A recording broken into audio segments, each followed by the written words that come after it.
A classic Western remake is in the works, James Caan is not amused, and Pete pits Tyler and Joseph against each other in movie trivia combat. Oh, it's time for class. Class is in session! Roll call! Bueller? I'm gonna be late for class. Bueller? Am I hallucinating here? Just what in the hell do you think you're doing? I'm late for class. You are mine now. You belong to me. Did you study for the test? No more complaining. No more Mr. Kimble to go to the bathroom. Nothing. There is no bathroom. Hello, classmates. Welcome to Middle Class Film Class. I'm your host for today, Pete. I'm Tyler. Okay, and I'm Joseph. Oh, all right, yeah. I'm your host, Outrageous Tyler. That's right. And we got a great show for you today. Welcome to everybody on YouTube Live and otherwise. And of course, OG classmates listening in from podcast land. We have a complete reset, a factory reset of the studio equipment. Mm-hmm. So the people who are listening, if you're like, what, was something look different? Does something sound different? No. Hopefully not. It sounds fine. Yeah. So, but yeah, we're here. We're back. It's we got through the worst of the heat wave, and now we're into A very nice day, actually. yeah. At least the morning was really nice, Yeah, I think by the time we get out of here, it'll be nice and toasty. weather-wise. Yeah. I mean, I'm apathetic towards the weather now because I Are work you? I work in the heat, so I'm just like I don't care anymore. I just don't care. I think you do care. I think you really care a lot. In what way? that you would prefer it not to be sweltering. Because every No, time I don't care because every time I ask you how your week was, you're like, "Oh my god, it was so hot at work." Yeah, I'm not gonna beat around the bush this week. That's not apathy. That's not apathy. This week kicked my ass. But no, I'm apathetic towards the heat because it doesn't help. It doesn't help my workflow. Your It's so demeanor? that what am I going to do to change this global warming bullshit that we're currently experiencing? We're in the end game right now. Perhaps You understand? Like, Well, once the core of the Earth starts spinning the opposite direction, it's gonna reverse, and we're gonna be okay. Yeah, Tyler says he's apathetic, but then he looks at the forecast. It says 118. He's like, internally screaming, yeah, I am. Yeah, but yeah, it was it's cloudy kind of over here. And what is your Whatever. You wake up, you're Apathy. just Oh, son of a bitch. another day. It was a glorious morning. yeah, it was. Yeah, it did feel good. It did feel good. Oh, okay. I opened the windows in the Abeta studio. It was great. Yeah. Glorious. So we're here, and we have some fun stuff. I got a game plan for you two fellas. Cool. Yeah. I don't like these games. Why? Because it embarrasses me. No, it's good. I feel like this is okay. Let's see how we can make a fool out of Tyler. No. This is even footing, okay? Okay. Even footing, and and you can take as much time as you want. Oh. On the questions. Okay. We'll get there. All right. Bruce is in the chat. Angie's in the chat. Hi, everybody. Hi, Angie. Yeah, and Bruce says, at least you're not in Red Bluff. What's like Red Bluff, California? Is that hot? Is that like near know. Death Valley? Yeah, Let's look it up. Yeah, let's take a look. I don't know. Do we need to look it up right now? Yeah, we are. Yeah, it's actually very important. Weather pod. Red Bluff, Texas? No, Missouri. Missouri. No, Missouri. I'll be see. in How the many cold, Red Bluffs dead- are there? There's probably a lot. There has to be. I mean, it looks very hot. It's 110 today, and then it just continues to 110. I was in 113 degree weather yesterday. Red Bluff. be. We were all in that weather. Yeah, we were. No, you weren't. You guys were inside. I was out there delivering your goddamn packages. We're still in the weather. It looks very warm there, but it's consistent. It's consistently over that. Well, I'll say this, at least out here, when I was in Portugal, it was like nice and humid. Mm-hmm. So it felt... You were saying it was like perfect weather over It there. was perfect weather. But if it was 110 and humid, like parts of Texas and That'd kill parts you. of the South, yeah, you're fucked. Yeah, you're dead. Fucked. You're dead. Yeah, you're dead. But here you just feel like a lizard on a rock. You Yeah, know? true. You just lay out there and you just soak up the sun. I think I drank more water than that the wee for wee girl. Hold your wee for a wee. Hold your wee for a wee girl. Tyler, someone died. Jesus Christ. That was a local legend. It really happened. Here. Someone, I don't know why I'm laughing. I don't know either. Outrageous Tyler. He's just outrageous. All right, anyways, let's get it right into some gab and chatter, shall we? Find some chirp in ye, lad. Now's the time for Gab and Chatter. Gab and Chatter, movie news of the week. Tyler, what do you got? All right, so this is coming from the playlist.net. You guys are obviously are familiar with A Fistful of Dollars, starring the classic Clint I've heard Eastwood. of it. Yeah, I haven't seen it. You haven't seen it? No, I haven't seen The Man with No Name or the Man with No Name trilogy. I mean, Good, Bad, Bad, and Ugly, Fistful of Dollars, and $1 More or something like that. $1 more. I'm not sure. And the sequel, I'll buy that for $1. I have seen A Fistful of Dollars before, and that was the only Clint Eastwood classic movie that I've watched. And Dirty Harry. We watched it on the show. We covered it on the show. Yeah, that's right. That's right. You're right. Well, I'm talking about the westerns. The westerns. Okay.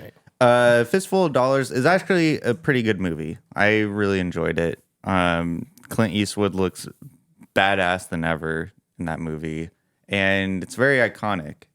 But they're going to remake it per Hollywood standards of not creating anything original. They're just going to go back to the old classic movies, do it again. What? And it's part of a. Is it a trilogy of movies? Is in there like story wise chronological, or is it just like a? It's the character character of is just a Blondie. through line. Yeah, the character of Blondie, who has no real name. Everyone just calls him Blondie. Supposedly is the only through line. Is that why it's called It's- The Man with No Name?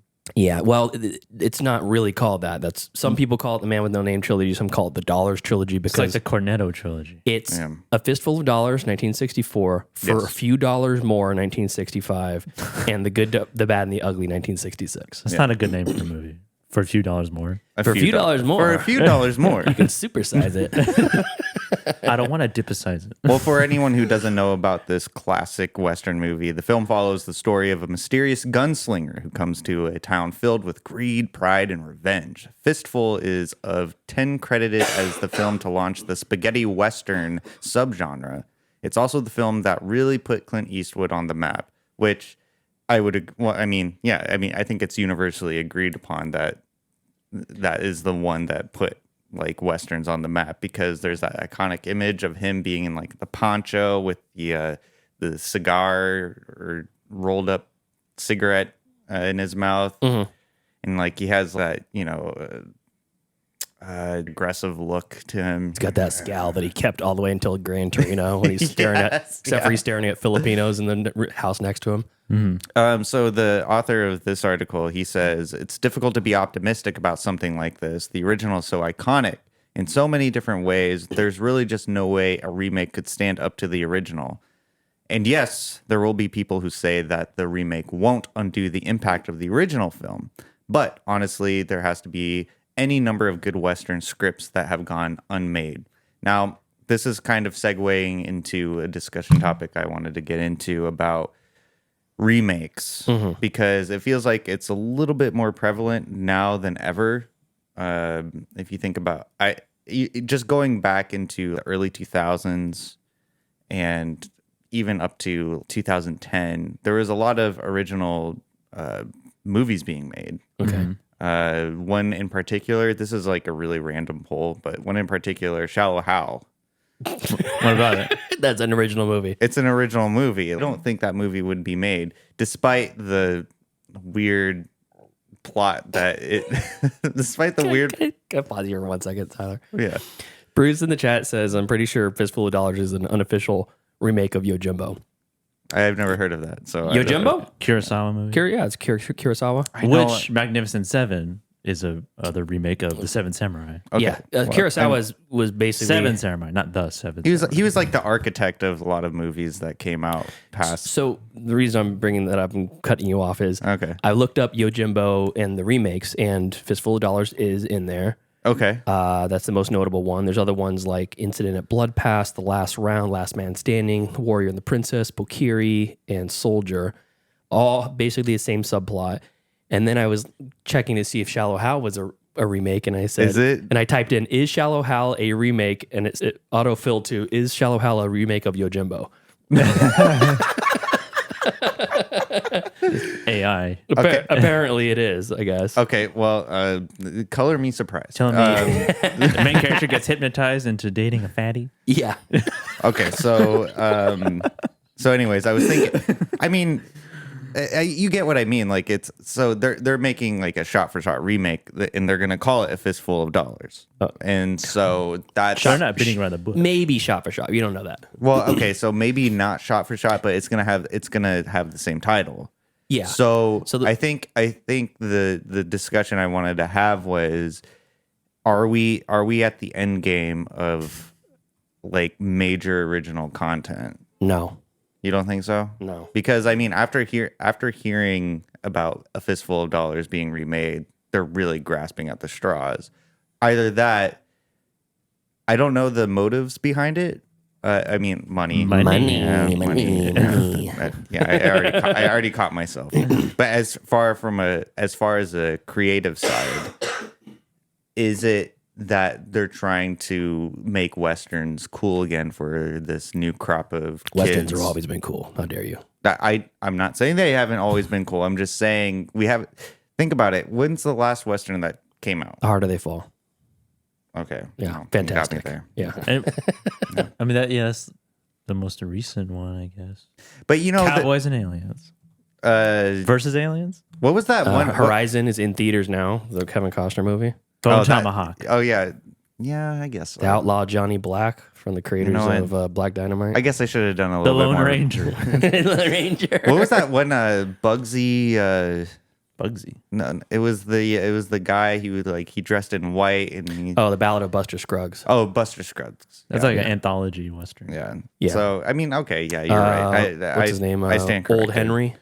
Old Henry. Yeah. All that's a great right, one. I stand corrected then. I need to brush up on my Western films. Appaloosa. Hell or High Water, kind of. It's not like a period Western, but it's like a Western. Yeah. But the article is kind of like a nothing burger too, because no script is written, no actors are. They're just like, we're gonna make it. They just said So- they're gonna make it, so it's confirmed that they're gonna make it. They just There's no director. there's no. Oh, actually, no, there is. It's someone that I've never heard of before. James Cameron. So it says Lee Scott. So Lee Scott. Okay, what's this person's name? I'll look him up. Okay, so in the article it says there's no stars or a director attached. Okay, so I thought there The was. first time Tyler's reading this, No, that's par for the course. no, that's not true. I just didn't get that far. That's not. I didn't get that far yet.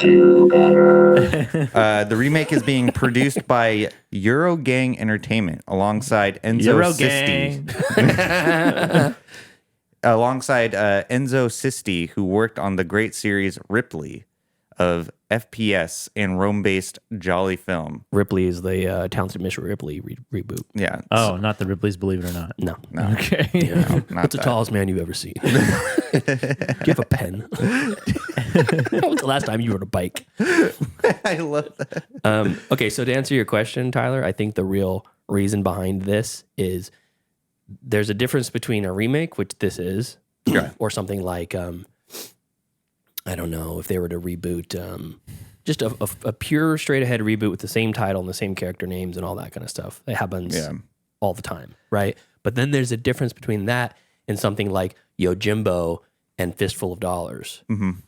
It's the same story, so it may as well be a remake, but it's not. It's like taking a good story, essentially stealing it, rewriting it for the context of your own story, and then re-releasing it, which is the same thing with Star Wars.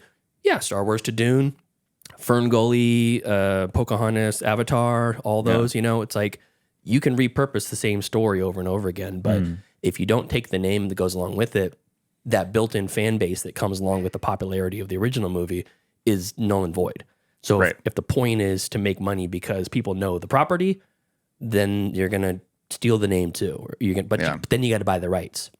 I think I really hope Clint Eastwood makes a cameo in this movie. Oh God, have you seen? I don't know how he can't even walk. Man. He's like him I and don't even think he can. He looks like the Crypt Keeper. him and Jimmy Carter are like on par at this point. Yeah. So I mean, that's all I have for. I thought it was interesting because the author said in the article, like, it's such an iconic movie. Like, how can you? Seems like a big risk. It is a big risk, especially for a production company that I've never even heard of before as Who well. would if they're taking this big risk? Who Who cast? Should they attach to direct it? Oh, that's to direct it. It's going to be some Euro director we've never heard of before. Yeah, It's probably. gonna be Ruben Östlund, Eurogame. director of The Square. Yeah. Directs Fistful of Dollars. He's never seen a desert. He's never seen a desert. He's like, what is this? It's so dry. Yeah. Is that a good Swedish accent? I like that. Very good. Please clap. Please clap. Yeah, please clap. Anything else? No, that's it. All right. Joseph, what do you got? What do you got up your sleeve? I have a Tyler type of story in the sense that it's a story time type of story. News story. Okay. So, revolving around the production of Elf, the Christmas movie Elf. Love Elf. Love Elf. And the making of Elf and how James Caan and Will Ferrell got along during the making of the movie. And this is all coming from Will Ferrell himself. And he was like on another podcast, not ours, but we tried what the fuck? We tried to reach out to him, but he's like, I'm going to go with this other one. His people never. I was going to say his people. This is James Caan, right? Huh? Is James Caan or Will Ferrell? This is Will Ferrell. Okay, I was going to say James Caan's been He's in the ground yeah. for over a year, I think. Yeah. So this is Will Ferrell telling the story. Oh, he's speaking ill of the dead. I see. Okay. Yeah, James Caan, that fucking asshole, who's very much dead. Yeah. But so coming from Will Ferrell on another podcast, he says, James Caan, may he rest in peace. We had such a good time working on that movie. He would tease me. I like to do bits, but I'm not like on all the time. In between setups, Caan would be like, I don't get you. You're not funny. Oh, Jesus. And I'm like, I know, I'm not Robin Williams. And he was like, people ask me, is he funny? And I'm like, no, he's not funny. Wow. And it was all with love, but at the same time, ... Yeah. At the same time. I feel like if Clint Eastwood or some famously prickly personality like James Caan were to say that, I'd feel like I made it. Yeah. As a funny person. You know? annoyed this person? Yeah. Yeah. I pissed off, what's his name? Jeremy Piven. He said I wasn't funny. It wasn't until Will Ferrell and James Caan were walking out of the movie theater at the premiere of Elf that Caan took him aside and gave him the best compliment. He was like, I've got to tell you, I thought everything you were doing while we were filming was way too over the top. And now that I see it in the movie, it's brilliant. Oh, that's great. So Will Ferrell remembers, but I love that the whole time he's not acting, he's truly annoyed with me. he's like, can this guy shut the fuck up? Jesus. I literally drove him crazy in that movie, just acting like that kid. But that was the funniest thing, him walking in the theater and shaking his head and going, it's brilliant. Oh, that's great. Yeah. So it had a good ending to that. It was worth the It was worth the annoyance. yeah. Okay. It's like seeing it from a third perspective, an outside, literally outside of your body perspective. I can imagine him, James Caan, like walking on set and just shaking his head. God damn it! I have to work with him right now again. I know. Yeah, He's but wearing that stupid hat. Yeah. But it played well to obviously it played well to his character, who's supposed to be Yeah, it worked. super annoyed with this guy who's acting like a child the whole time. But then it just worked out super well in the premiere, and he's like, yeah, you know what? Actually, Good job. Yeah, You did it. it turned out good. That reminds me of that's a positive version of what happened to, rest in peace, Shelley Duvall on The Shining. Like they tortured her on set so that she would get these reactions, and this is a much nicer version of that. Yeah. or like Jim victims. Jim Carrey playing Andy Kaufman. Yeah. Because he stayed in character for that whole time of production for that movie. Yeah. But yeah, and this is very much compared to those two, very much lower stakes. The only victim in this was just annoyed. No, Yeah. he didn't have lifelong turmoil. Yeah.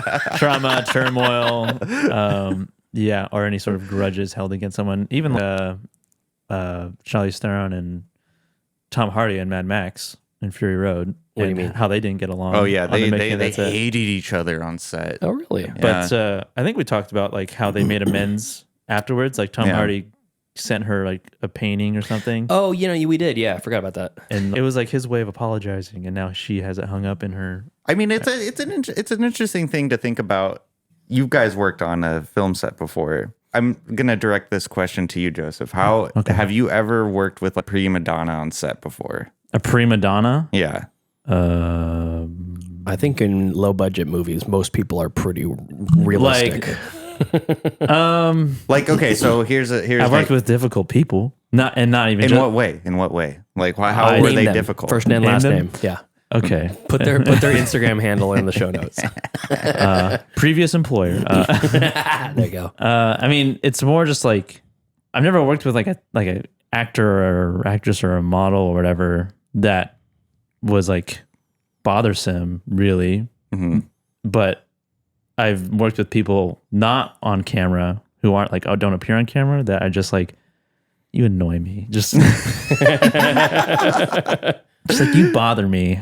And that's just like my own thing. But you've never worked with an Like, actor, like someone who had like high demands or because I was thinking like when you were bringing up this discussion, like I was thinking of Jim Carrey as Andy Kaufman or Jared Leto as the Joker and the Suicide Squad. I mean, I've never worked with obviously anybody like that. Yeah. Well, I mean, that's what I was asking. If you ever had that experience. No. Because I can imagine, because you're a behind the camera person. And so I can imagine how. Is that like an insult? Is that like I got a face for radio? Is that what? What? No, You belong behind the camera. no, it's a matter of fact. I'm sure you could be in front of the camera. You're a handsome fella. But I was just curious because I've never been in that sort of setting of production. I mean, I've definitely been on productions where I'm like, can we just get this, please? Yeah. And there's just I don't know, on set drama or something. I re-listened to the Mel Gibson tapes again. Why? Because it's so funny. You want to get inspired? Want to get your hero? That's right. Yeah. But there was a tape of him that his son recorded while he was on set. I can't remember what movie he was on set for, but he was going ballistic on the crew. And Mel Gibson? Yeah. I can't remember what movie it was though. It was just Passion like of Christ. I'm Jesus, okay? I'm the Son of God. So I just thought it would be I would want to hear your tales of difficult people like on sets. I mean, it's nothing like I don't have any like specific stories. It's just like experiences where I'm like, I want to get out of here. This is not a fun experience because there are people here that aren't taking it seriously. Well, there's also when you have somebody like Kubrick or David Fincher who does take after take after take after take. They have a very specific vision in mind, but it pays off because they're masters of their craft. Yeah. If you have a student filmmaker and they're holding their acting crew, their actors or talent, whatever, to the same standards, they're like, no, we're going to take this again. It's like we're on take 40 of this fucking shot. And I'm barely even getting paid. Number one, is it going to be worth it? Is this movie worth this much drama? Yeah. That sort of thing. And I think about that with Eggers when they made The Witch. It's like its first feature-length movie, and it's probably 26 or 27 or something like that. And people are like, I don't know what his on-set demeanor is, but talking in this very specific way, shooting in a very specific way, it's almost like it takes a lot of balls to tell somebody like Ralph Ineson, give him direction. Oh, do it like this. Or we're going to take this again. And he's, I think we got it. No, I need to take one more. And that takes a lot of balls for a young guy to do that. Yeah. So, and then to move in, then I mean, I would say more of the Lighthouse just because of the filming conditions of the movie. Exactly. And then you get into the next one and there is some goodwill from the last movie. So you're like, okay, we're in good hands at this point, but still we're on this fucking the trenches. Yeah. And then saying, okay, Willem, this last shot, we're literally going to shovel dirt into your fucking mouth. Yeah. Just We're keep talking. We're Just going to keep do talking. it 3 times. Yeah, just keep that monologue going. As the dirt goes in your mouth, just let it go in there. Just keep talking. Don't stop talking. Yeah. I actually just found the Mel Gibson tapes, a clip from there. Oh, cool. Oh, that's a Jew. Oh, there it is. Motherfucker. You son of a bitch. What the hell is he talking about? I sent you a clip, a YouTube link to the is that what that Facebook Messenger. If you could open that up real quick. And this is just specifically for, yes, that one right there. Yeah. may want to mute that. There it is. So this is just Do people hear this? yeah, they should be able to. And I really love this song from this is Shelley Duvall singing. Hello, copyright. Yeah, I don't know if they can hear it. Swoon. Podcast, audio people can hear it. And it's like, this is the song from Popeye. This Yeah. is her singing "He Needs Me" from Popeye, Mhm. and it's such a sweet song. Is it enhanced by John Bryan from the original? They added something to the background. It's her singing is just her singing. Yeah. But he added more orchestral sort of stuff and some more like sweetening and the xylophone and stuff. And it's like, this version is so great, but the original is great too. And it's like taking an actress in a feature movie and putting a very important song and leaving it in her hands instead of having a professional sing it. Yeah. They say she's an actor, but she can also sing too. Let's let her sing. And it's like I feel like the sweetness of Shelley Duvall came through in this song. I actually had a conversation with someone in the chat, Angie, about the casting of Popeye and how perfect it was. How Shelley Duvall looks like Olive Oil and Robin Williams looks like Popeye. Like, it's uncanny. I'm seeing this. I don't know. I'm getting off topic here, but I'm know. seeing his thumbnail of Stephen King. He's an odd-looking individual. He's a weird dude. That's for sure. He's just this old young picture of him. Yeah, I don't know what it is. There's a great picture of him in like his college newspaper talking about Steve King and his short stories or something like that, and he looks like an absolute insane person. Like he looks like a fucking madman. I mean, you don't get the story of it without looking insane.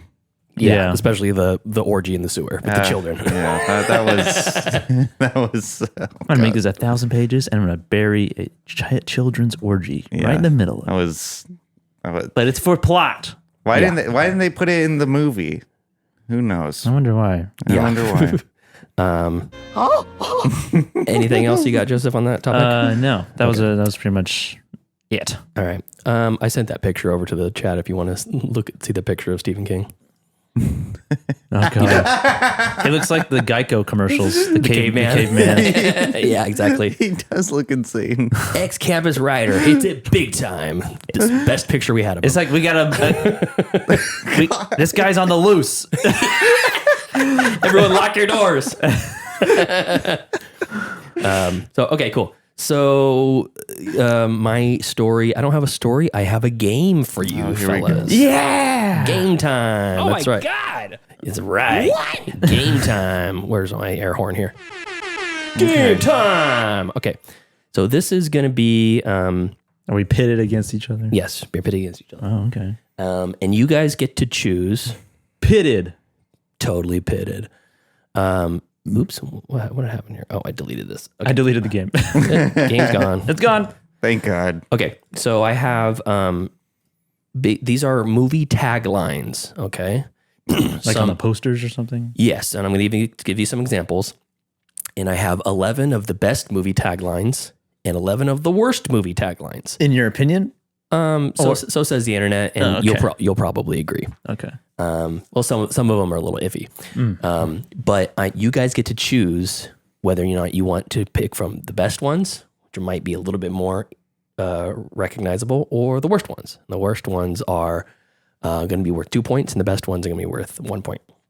Okay. Make sense? The worst ones are worth 1 point? 2 points. 2 points, because they're a little harder. They're going to be movie harder to identify. a little harder to identify because Are we guessing the movie that they're yes. from? Okay. So, for example, In Space, No One Can Hear You Scream is Alien. Alien. Correct. Space Quest. Alien. Correct. Lost in Space.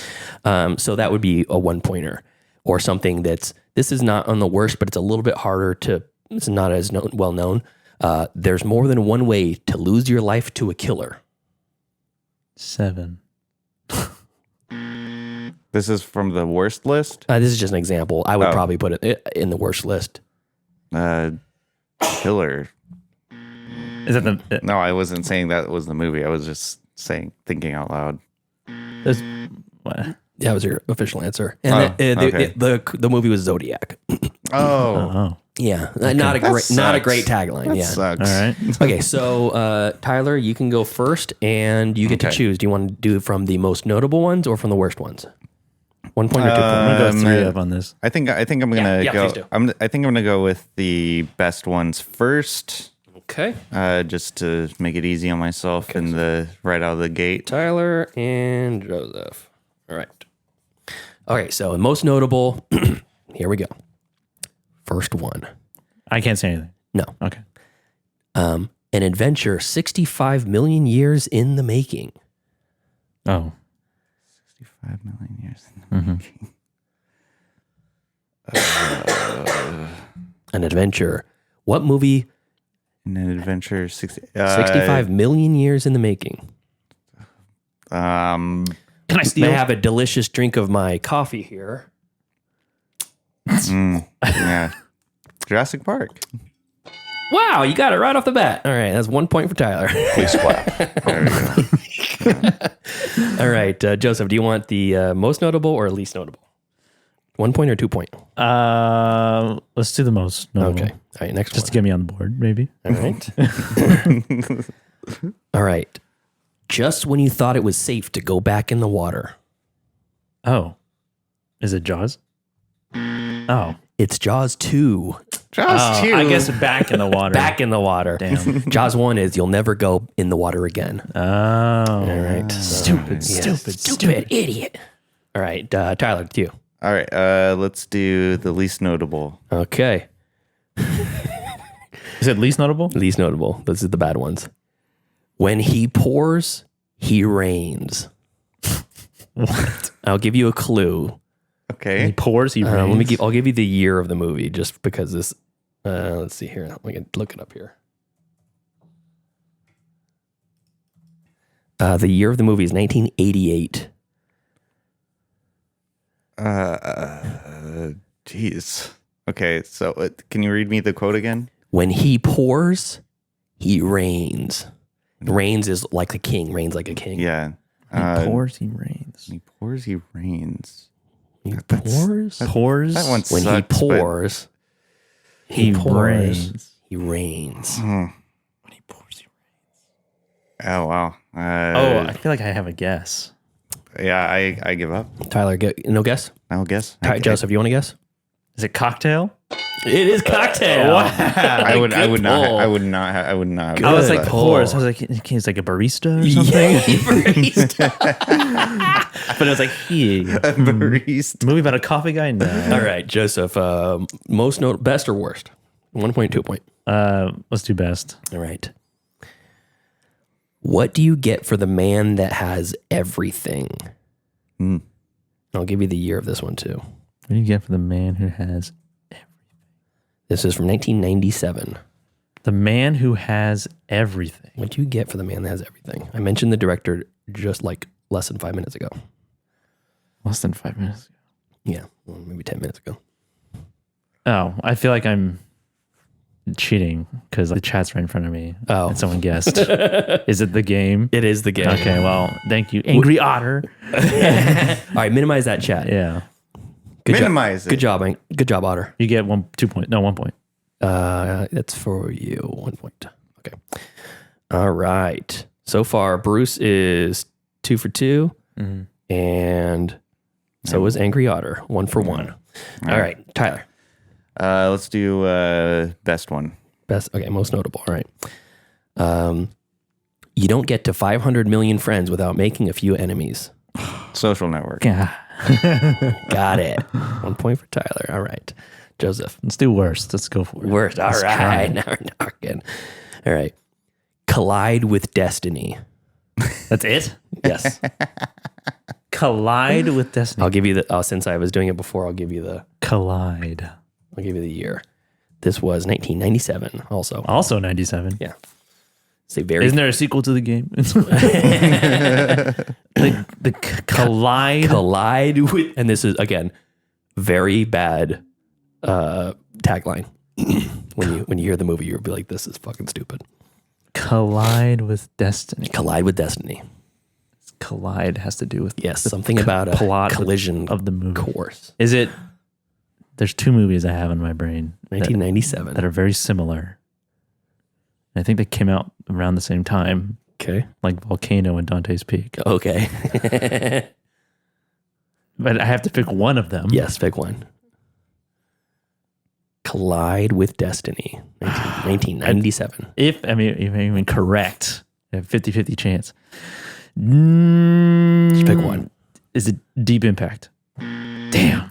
The correct answer is Titanic. Oh. Oh my God. Seriously? Yes, Titanic. That's so terrible. So bad. That's so terrible. Damn. Holy shit. I don't know. I just had the meteor in my brain. Yeah. That's what I did too. Armageddon or Deep Impact. Yeah, exactly. All right, Tyler, your pick. Angry Otter got it. Let's go with the worst. Worst, okay. Let's see here. Crime is a disease. Meet the cure. Oh, wait. And Crime I is will disease, meet the cure. and I will give you the I year. feel like I know all the ones you're giving him. I will give you the answer here, or the year here. And it's a movie that I watched recently and fucking loved, 1986. Oh, Bruce got it. I feel like I know what it is. Crime is RoboCop? Crime is as a disease, and I'm the cure. RoboCop? Bam. Correct answer, Joseph? Judge Dredd? Cobra. Oh, no. Oh, no. Sylvester Stallone as Also Sylvester Stallone. Marion Cobra Cobretti. Cobra Cabretti. Yeah. Cobra Cobretti. Yeah, his nickname is Cobra because his last name is Cobretti. Oh my God. Oh, I thought his first name was Cobra. No, his last name was Cabretti. Marion Cobretti is his name. Okay. Marion? Marion, yeah. All right, Joseph, your pick. Let's do best. Best. Okay, let's see here.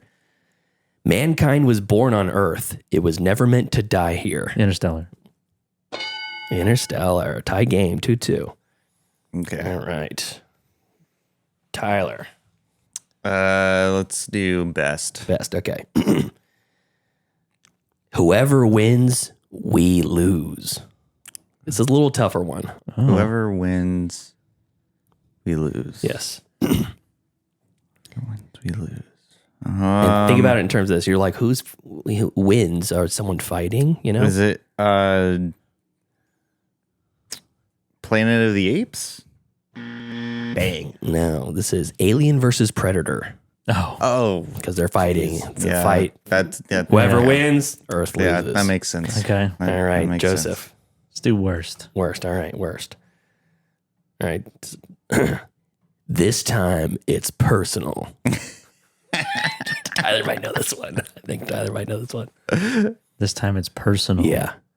This time. This time it's personal. You say Tyler might know it. Is that a hint? Just It's based a, off off of his reaction. You it's can a- assume because it's this time it's a sequel. Yeah. it's a sequel. I don't know, but Is it? Bruce got it. You can redeem yourself here, Joseph. This time it's personal. This time this question's personal. Sequel. And I feel like there's probably multiples of these movies. Yep. Is it Rocky 4? It is a 4. It's Jaws 4: The Revenge. Another Jaws movie? Jaws: The Revenge. that one I wouldn't have not guessed. Jaws. This time it's personal. The shark is taking it shark- personally. That's the one with Michael Caine in it, and he absolutely does. I think it's that one with Michael Caine in it. Wasn't it Dennis Quaid in it? I can't remember. 3 and 4 are mixed together for me. They're both terrible. All right, Tyler, your pick. You know what? Let's go with the worst one. Worst one. All right. 12 is the new 11. What? 12 is the new 11. What?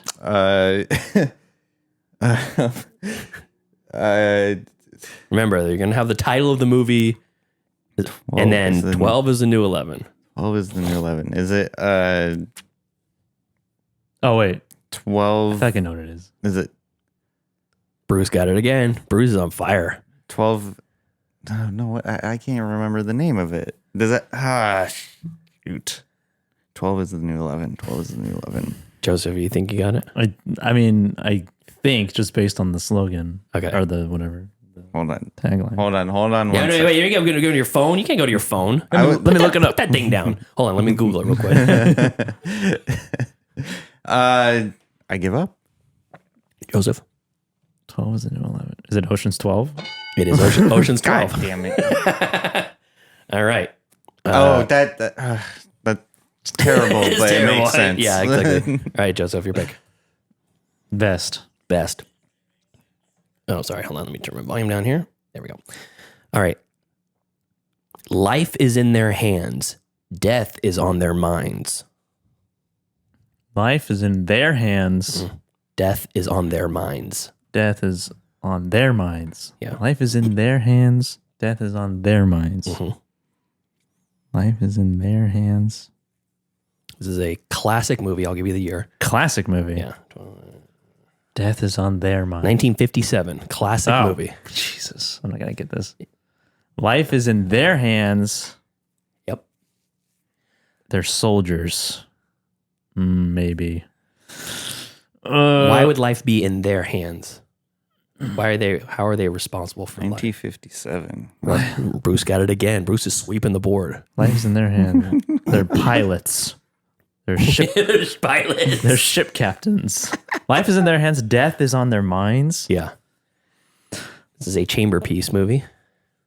Oh. 12 Angry Men. Correct. I get it. All right. Very good. All right. Next up, Tyler. Best one. Best one. All right. It's not just a game anymore. Saw? God. Also, one word title, Clue. Oh. Okay. All right. Let's see here. Joseph? Worst. Worst. All right. All you need is a little heart and a big Johnson. A little heart and a big Johnson. Yeah. All you need is heart is spelled H-A-R-T. All you need is a little heart and a Kevin big Johnson. Hart. A Kevin Hart movie. I would assume so. And a big Johnson. Oh. What movie they've been in? Like, I can't even think of the movies that they've been in together. Maybe it was their first one. I don't know. Thanks, Otter. Look at them. He's appreciating my shirt. It's Godzilla. It's not Right Along. That's Ice Cube. That's HQ. They're not in Jumanji together, I think they are in Jumanji. One of Yeah. the Jumanjis. but that's not it. And that I doubt that would be the No, because it's The not tagline. It's not just them two. yeah. Isn't it, it's probably like some buddy cop movie. It's a buddy. It's a buddy movie. Yeah. You got the right track there. Cop is in the title. Cop Out? Is that? No, that's not it. No, We're Cops. That's not it either. That's Let's Be Cops. That's what you're thinking of. We're Cops. That's Jake Johnson and Yeah. Damon Wayans Jr. You don't got it? I don't know the name of the movie. I don't know what it is. Central Intelligence. Oh. Oh, Yeah, Yes, I wouldn't have got that. Okay. Tyler. Let's go mix it up with the worst one. Worst one. All right. You'll crack up, but Yule is spelled Y-U-L-E. Yeah, Like a Yule log. Yeah, you'll log. You'll crack up. Oh. I'll give you many- the year. I'll give you the year. Give me many movies. You'll crack. 1989. Okay. You'll crack up. National Lampoon's Christmas Vacation. No, it is. Yay! okay. Christmas Vacation. That's 2 for Tyler. I thought that was in the 90s. Pulled into the lead. Angry Otter said Christmas with the Cranks was his guess. Good guess. Good guess. Not 1989 though. Okay. Tyler, Joseph, your pick. That was the worst one or best one he just did? That was worst. Okay. I'll do worst. There's only 3 left of each. Okay. All right. Worst. The Tooth Hurts. It's a play on The Truth Hurts. Yeah. But it's The Tooth Hurts. That's so terrible. The Tooth Hurts. Yes. It's about a dentist. These are bad. These are bad. Is it a bad movie? Yeah. Most good taglines, most bad taglines are assigned to bad movies. Minus Titanic, I guess. Yeah, that's one exception. Yeah, Collide with destiny. Oh fuck. The Tooth Hurts. Is this a bad movie? Is it also starring Dwayne The Rock Johnson? I don't know. We're on the same. I forgot to give you the year. There's a Steve Martin movie called Novocaine. I don't think that's it though. It is from 2010, and your hunch may be correct, Joseph. Is it The Tooth Fairy? It is the Tooth Fairy. Yeah, I knew it was. Okay, I very never good. knew the tagline. Joseph pulled into the lead. Dang it. 5 points to Tyler's 4. Yeah. All right, coming down to the wire, Tyler. Let's do the best one. Getting nervous. Best one. Bruce guessed Castaway on that one. Good guess. Good guess. Yeah. All right. Family isn't a word; it's a sentence. Oh no. Like a jail sentence. It's a Family isn't a word; it's a sentence. Oh. And then in the year on this one, I'm thinking 2001. Fast and Furious? Fast and Furious? What? Incorrect. Any guess, Joseph? The Fast and the Furious? No. Okay. This is the Royal Tenenbaums. Oh. I was like, because he said that makes Fast and sense. Furious. I was like, Okay, Joseph, your pick. was that a good or bad one? That was a good one. Give me a bad one. Bad one. All right. Trying to take the lead right here. Well, you already have the lead. All right. Try to secure my lead.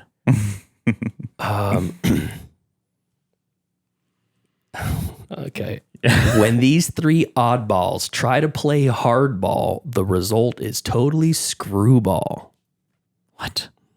When these three oddballs try to play hardball, The result is totally screwball.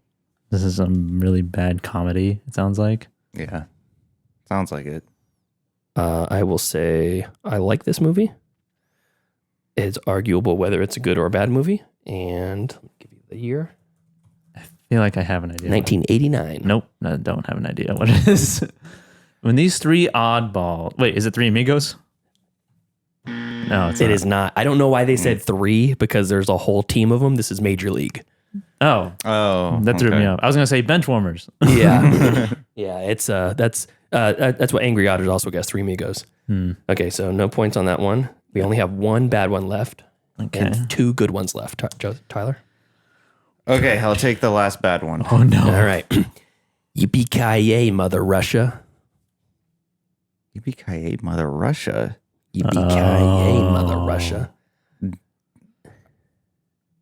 I know what it is. Let me give you the... I think I know what it is. Is it? Hold on a second. Let me give you the year. This is 2013. Okay. 2013. Is it? And I will take the full name or the number in the franchise. Okay, well, it's. Is it Die Hard 3? No. God. Joseph?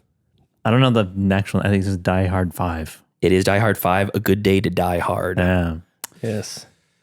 Very close, very close. All right. No points on that one. Yeah. We only have goods left, 2 goods left. So you can tie. Joseph, if you get this, well, I'll just give you just give you one.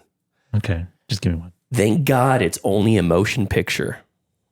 This is tough. This is really tough. The next one's also really tough, to be honest. Thank God it's only a motion picture, as in if it's... Thank God it's not real. Yeah. So what? This is I'll give you the year. Can I get a genre? Genre? 1980. 1980? I'll give you the genre. It's comedy. 1980 comedy. Thank God. I was thinking something totally different. It was 2. 1980 comedy. Thank God it's only a motion picture. Thank God it's only a movie. Do you want one more hint? You can tell me what you want for a hint. Like maybe, Tell me the movie. Maybe Tell me the movie. lead actor. Is it a classic movie? It is. Mhm. Regarded, highly regarded. Like Yes. it's not a cult classic. No, it's one of the more famous comedies. Thank God it's only a movie. 1980. You want the lead actor? Sure. Robert Hayes. I don't even know who that is. Come on.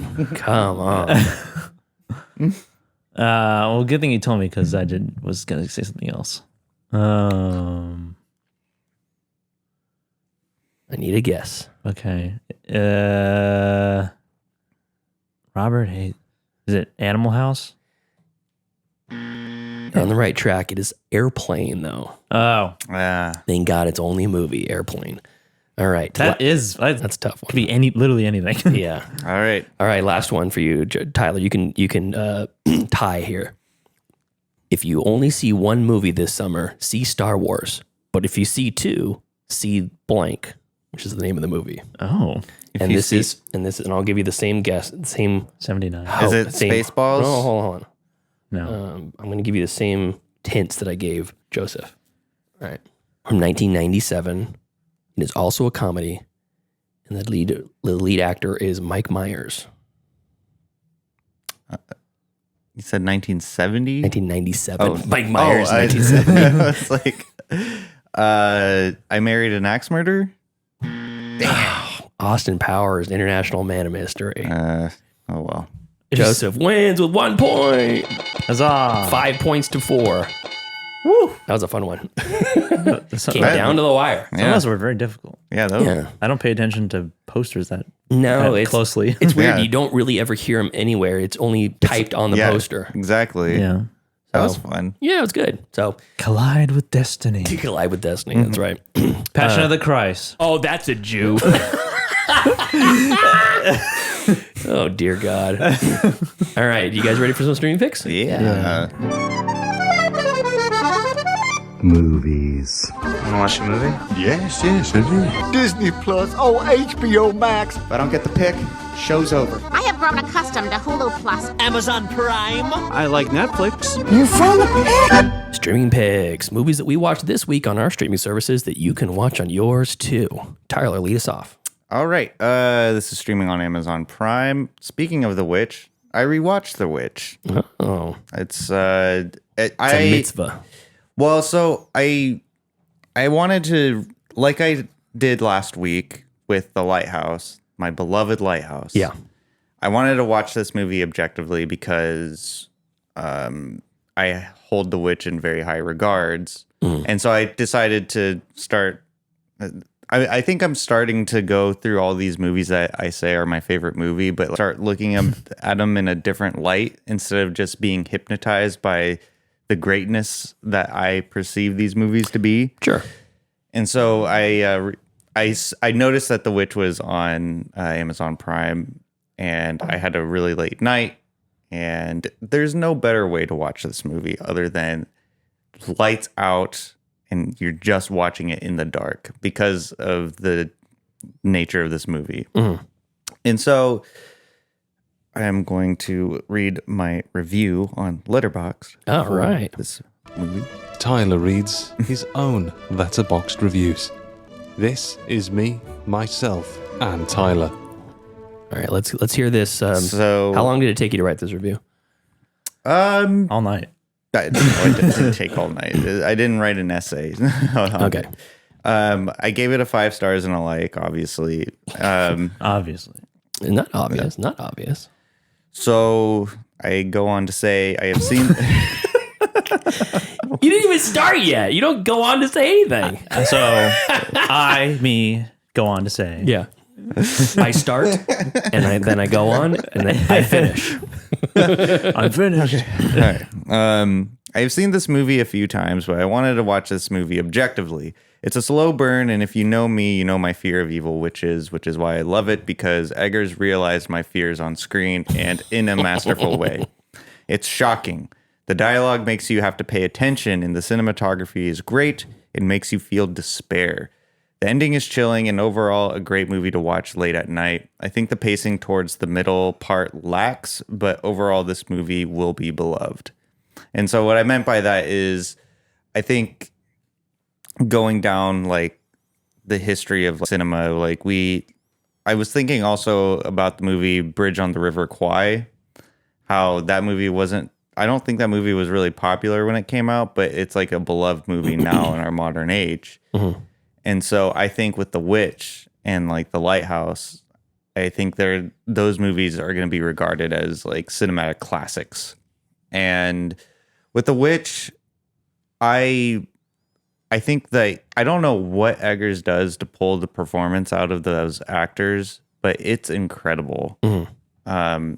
And like we were saying previously in our Gab and Chatter, how this 27-year-old kid is like bossing around. What was that actor's name? Ralph Ineson. Yeah, Ralph Edison. Like Innocent. Ralph Innocent. It's not like I don't think he was even that big of a name. He's just been around for freaking ever. Yeah, he's just been in the industry. Him and Kate Dickey is the mom, plays the mom.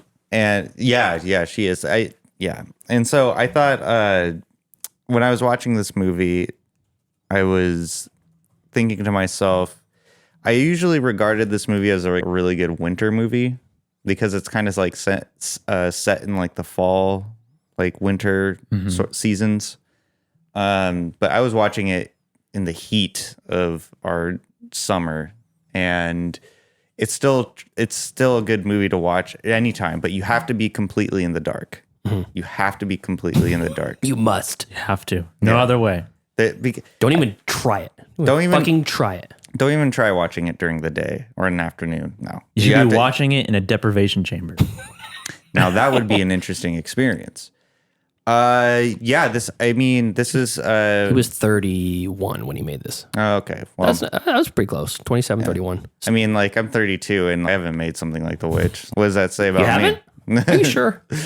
But I think this movie for this being his directorial debut is incredible. Yeah. Like his previous work, he did Telltale Heart, like that short film that he did, which is also really good because you can see glimpses of his style in that short film. And with The Witch, overall, it was a really great first attempt.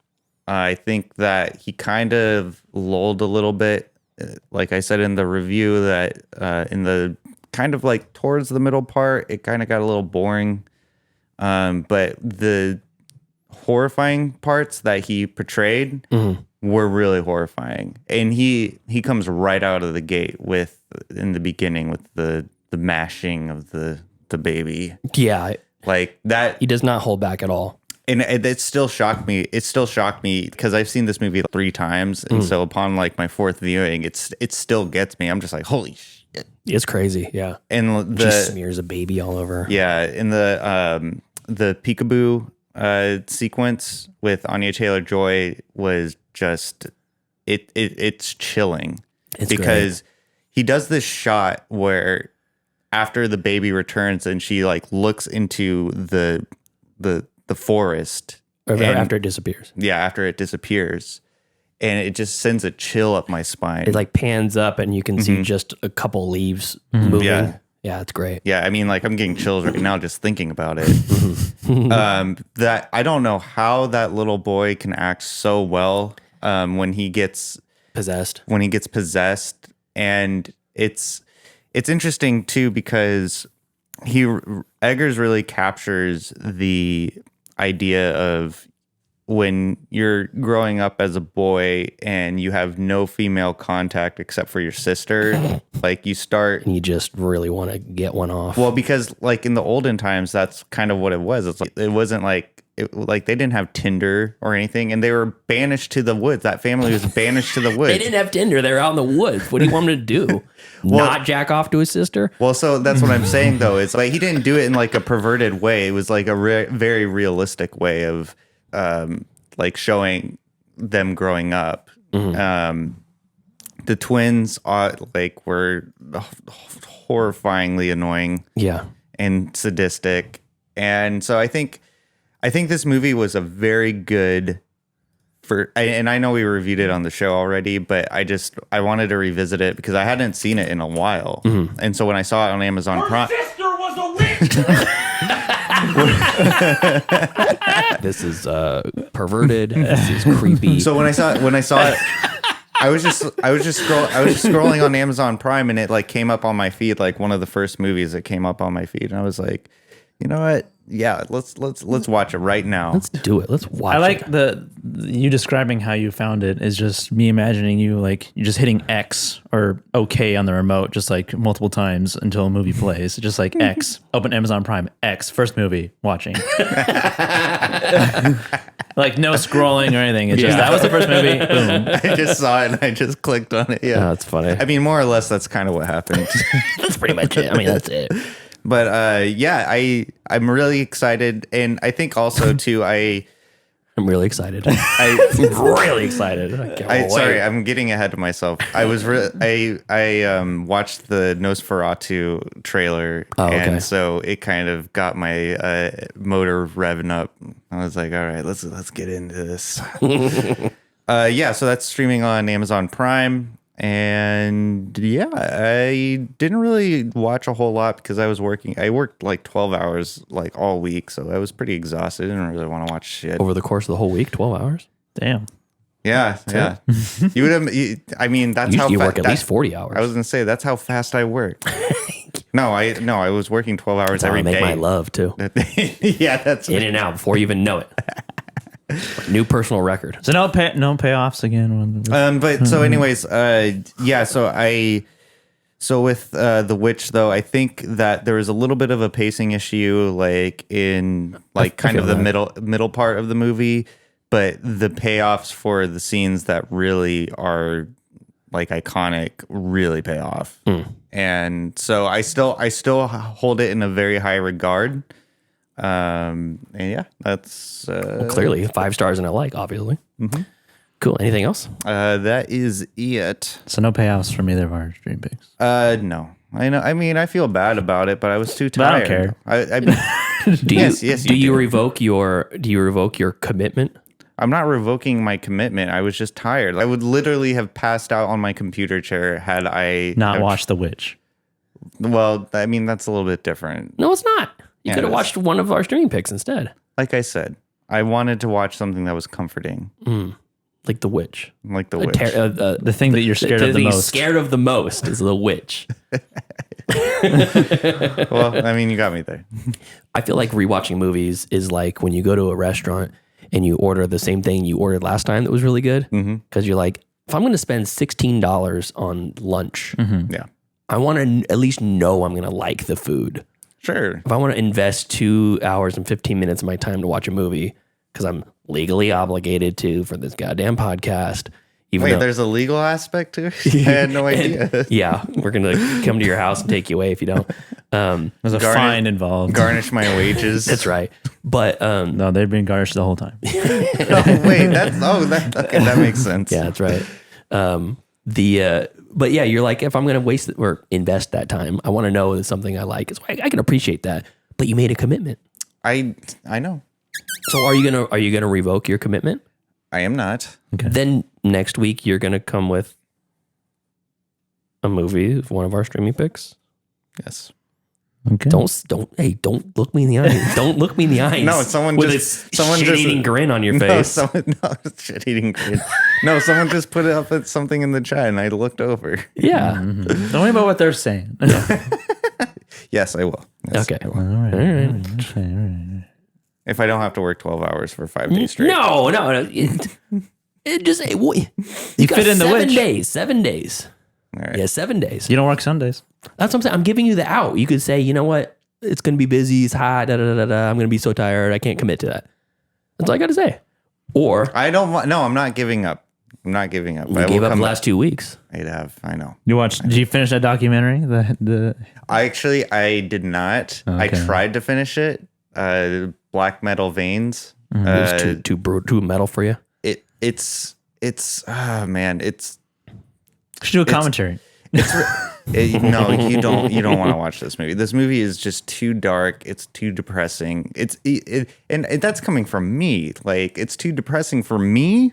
Yeah. Like, Jesus Christ, the amount of drug use that's going on. I think I made it 10 more minutes in, and it was Call it quits. Yeah, this isn't doing anything for me other than just making me feel bad for these poor people. It was like the feeling of watching Jane dying in Breaking Bad over and over again. Yeah. That's a really good comparison. Angry Otter says that his movie perfection is Last Night in Soho. It's a comfort movie for him. Another Anya Taylor-Joy movie. Him or her. All right. Anything else? Yeah. Joseph, what do you got for us? Okay, I have an interesting collection of mostly older movies, but by older, I mean like 90s or early 2000s. And one new one, very new one. I watched Junior. Oh, I almost watched that. Really? Yeah, I saw it on Netflix. I'm like, maybe I do want to see Pregnant Arnold Schwarzenegger? Yeah. Okay. So I watched it because, I don't know, I'd never seen it. And just the idea of the movie just seems so ridiculous. Yeah. And it is really ridiculous. I didn't know that Danny DeVito was in it as well. And also Emma Thompson, who sort of plays Arnold Schwarzenegger's love interest. And the plot of Junior is that they're working on like a fertility drug, and it gets shut down by the board or whatever.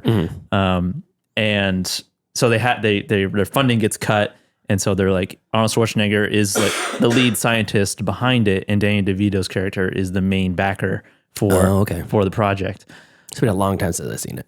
Yeah, and so the board's like basically just is we have to cancel this whole project while they're about to start the human trials in like injecting a woman with this fertility drug. And so funding gets cut. Arnold Schwarzenegger is canonically from Austria, so he's going back to Austria. Finally. And his character, he plays it very straight. Like he's very serious. He's not like over the top like in Twins, or in any other sort of Kindergarten Cop Schwarzenegger comedy. Yeah, he's very he's kind of stoic. He's very serious about his job in this movie. So him and Danny DeVito talk about like, we don't need a female to do this, right? Danny DeVito's like in the air, like he's getting on the plane, and they're timing the conversation on the plane. He's about to leave, and Danny DeVito convinces him to do the test himself. How many times do they say the phrase gender fluid in this movie? I never said it. They never say it. Okay. Did they ever say the phrase gender is a construct, social construct? I don't think they were that progressive. So this movie's not woke. I don't think they had the language back then. All right. I don't think they were that progressive. I was hoping this was like the prototype for Yeah. And it's interesting because there's this whole sequence of Danny DeVito giving Arnold Schwarzenegger a sonogram to ultrasound on his dick or what? On his stomach. Oh, okay. On his abdomen to find a place to inject the embryo, to inject the baby, essentially. They just put it in the space between his liver and his stomach. They found a space outside of an organ. He in has between. no ovaries though. How does it work? No. It's already fertilized and everything. Okay. And so they find a spot, and then he's going through morning sickness and like the standard pregnancy symptoms. There's no umbilical cord though. It's all in the sack. It's all they put the sack in there. It's all there already. I don't know. This is 1980. It's 100% 1994. medically accurate. Directed by Ivan Reitman. Oh yeah. And so there's this one scene where he's in the lab, and he's like whispering to Danny DeVito's character, and Danny DeVito's like, "What's wrong?" And he's like, "My nipples are sensitive," or "My nipples are tingling," or something like that. Him being stoic. That's going on the board. So there's some funny stuff, but it's mostly just a really weird movie.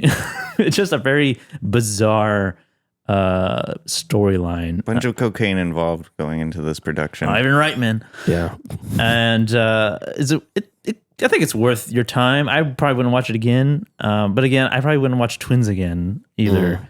It's like on that same caliber. Twins is a little bit more silly, and this is just more straight up weird. And there's this really strange scene of Arnold Schwarzenegger wearing he puts on a wig and a dress, and he's this really looks like a female, but he's like obviously Arnold Schwarzenegger. And it's just like really bizarre. It's I don't know. It's just there's a lot of weird stuff in this movie. Dream sequences, and obviously he can't give birth naturally.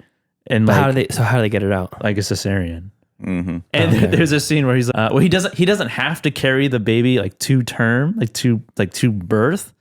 But he becomes emotionally attached, and he is this, Don't you take my baby. it's close. He goes, I want my baby. And yeah. So it's weird. It's a very strange movie. All right. Okay. I rewatched Office Space. Great. A lot better than I remember. Because I thought it was just kind of like a office comedy movie, but it's actually like a really good movie. Oh, Kevin from Real Spoilers says last time he watched Junior was on VHS. He's in the chat. What's up, buddy? Nice. It's kind of relevant to our society today. Office Space? Yeah, like the attitude of the main character. Yeah, I'm just not gonna go. Yeah.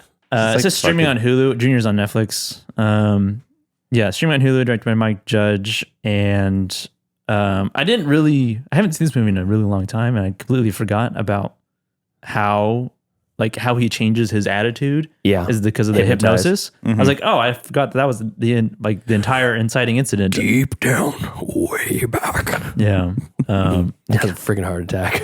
I know. He just has a Friar Tuck just died right there in the office. I know. And it was good. I liked it a lot. I mean, there's not much else can be said about it other than this classic office work sucks comedy. Dietrich Bader is started his run on stealing the show with very few scenes in this movie. Napoleon Dynamite also has Rex Kwon Do. Did really good. Yeah. You know what I do with $1 million, man? 2 chicks at the same time. Hell no, man. I believe you're getting your ass kicked saying something like that, man. You ever get Hey, Peter! Turn the TV to channel 6. That chick's feeding herself up again. I would love a neighbor like that. That would be awesome. But yeah, everyone knows Office Space. It's streaming on Hulu. So good. I rewatched Shanghai Noon for the first time in a long time. Is that the first one or the second one? It's the first one. That's with Jackie Chan, right? Yeah, Shanghai Owen Wilson, Nights is the second one. Jackie Chan, and essentially Rush Hour with back in Western cowboy days, and with Owen Wilson instead of Chris Tucker. Man, See, Tyler, they do make westerns still. Yeah, Shanghai Noon. Shanghai Noon. Yeah, there you go. And this was actually held up quite a bit, actually. I was surprised. It wasn't as cringy as I thought it was going to be. Still very entertaining, I think. It is basically Rush Hour in terms of the vibe of the movie. And you have Jackie Chan's sort of, I don't want to say like sloppy, like martial arts fighting, but he uses the environment a lot, and it looks like he's just improvising the entire time. Yeah. You know? While I was watching the movie, though, and I mentioned this in our group chat for the podcast. So last week we reviewed Dune, and in the gladiator scene in Dune, the non-drugged slave, that character and that person, the actor, he did the knife choreography for that movie, and I thought that was something I wanted to bring up when we reviewed it. Which I thought was really cool because he didn't just do the knife choreography; he was in the movie. Yeah, I like when they do that. He's been an actor for a long time, and when I was watching Shanghai Noon, he is in this movie as the main antagonist. Oh no shit! That's cool. And I was like, "Is that guy?" That's cool. Yeah, I thought it was really cool. But yeah, Shanghai Noon streaming on Hulu, pretty entertaining. I'm curious if Shanghai Nights holds up. I have it on VHS if you want to borrow it. I don't, because I don't have a VHS player. You wouldn't be able to play it. I can look at it, look at the case. Very nice. I watched Big Fat Liar. Oh. I rewatched Big Fat Liar. Never seen that one. With Paul Giamatti, Frankie Muniz, and Amanda Bynes. Released in 2002, streaming on Netflix. All-star cast. Produced, directed by Sean Levy, who directed Deadpool Wolverine. Interesting. The upcoming, and produced by the scumbag Dan Schneider. Not surprised. I don't know who that is. If you watch Quiet on Set, He's the that guy. That Yeah, guy. he's, Okay. yeah, he's a, Yeah, and of course Amanda Bynes. But yeah, when the credits rolled for this movie and I saw that, I was like, "Fuck, Damn it. damn it!" I know whenever I watch a movie and it's produced by Harvey and Weinstein, I'm like, fuck me. A lot of Tarantino movies. Still watching it. But yeah, Big Fat Liar is actually pretty entertaining, and it's obviously like kid focused in early 2000s, and it's kind of cringy. But Paul Giamatti, his acting is dialed to 11. He's very insane. He's a movie producer who just happens to run over Frankie Muniz as he's trying to deliver an essay to a teacher so that he doesn't have to go to summer school. Kid's worst nightmare when they're going on summer vacation. And he never gets to take it there. He never gets to take it there because the Marty Wolf, Paul Giamatti's character, Frankie Muniz drops all of his papers in the limo and he leaves his paper in there on accident. And he's the producer, Marty Wolf. He's like, "Hey kid, you forgot your," and then it says "Big Fat Liar" is the name of the essay. yeah. Because it was for a creative writing class. And then he takes that essay, turns it into a movie. And it's really, interesting. I didn't know the plot. and it's really weird because they make the trailer for the movie before they started shooting the movie. All right. That's how that works usually. I know. I'm pretty sure. They like make the teaser coming this summer, even though he got the paper like a few weeks ago. And then it turns into Frankie Muniz and Amanda Bynes going to Hollywood and just trying to get. He's just trying to get the producer to admit to call his dad to tell him that, yeah, your son's not a liar. Yeah. He's not even trying to get the paper back. Not trying to even get like royalties. He's not or trying to get anything. his name on the credits. He's like, "I don't care you stole it. I just want you to tell my dad I'm not a liar." That's the plot? That's literally That's it. the plot. And then Frankie Muniz's character like tortures him. Yeah, essentially because he won't just make the call to his dad. It's like very simple. You could Why would you just make the call? I know. It's crazy. It's an entertaining movie, actually. Surprisingly, I mean, it's very early 2000s. yeah. Frankie Muniz, Paul Giamatti, Amanda Bynes, Sandra Oh is in it. I forgot she briefly. was in Donald Faison, John Cho. Dang. And those are all like pretty minor roles, but you see like the back lot of Hollywood, like the studios and stuff, like the costume department. Yeah, and you see the Bates house. Yeah, the house that's behind the motel makes a cameo. But yeah, it was entertaining. It was funny and cringy and just it was a good time. I watched X again in preparation to watch Maxxine, which I also watched. Okay. Oh, you watched Maxxine? Yes. I meant to see that last weekend. X, I reviewed it as like Texas Chainsaw meets Boogie Nights. It's a kind of schlocky horror movie directed by Ty West. This is not streaming anywhere. X? No. You have to rent it. But yeah, X, watching it again, I was like, this is more depressing than a slasher movie. Just because of this is what happens when old people get horny. That's fun. Yeah. The real horror of X is that old people like to fuck still. Yeah. And they might die if they do it. They might die. And they're fantasizing about you. I hate to tell you. Yeah. Oh god. Hey, Tyler, are you delivering those packages to all those old ladies? Hey there, young fella. You want to come on? I don't even want to think about it. I got a popsicle sticks for you down in my cellar. Yeah. I would never. Yeah, it's more sad than anything because you feel bad for the old people who are hosting, who are Airbnb-ing their shed out to these these pornographers. You just gotta reach on in and grab it. Yeah. Okay. And yeah, you just feel sad for the old couple, even though they are kind of crazy and creepy.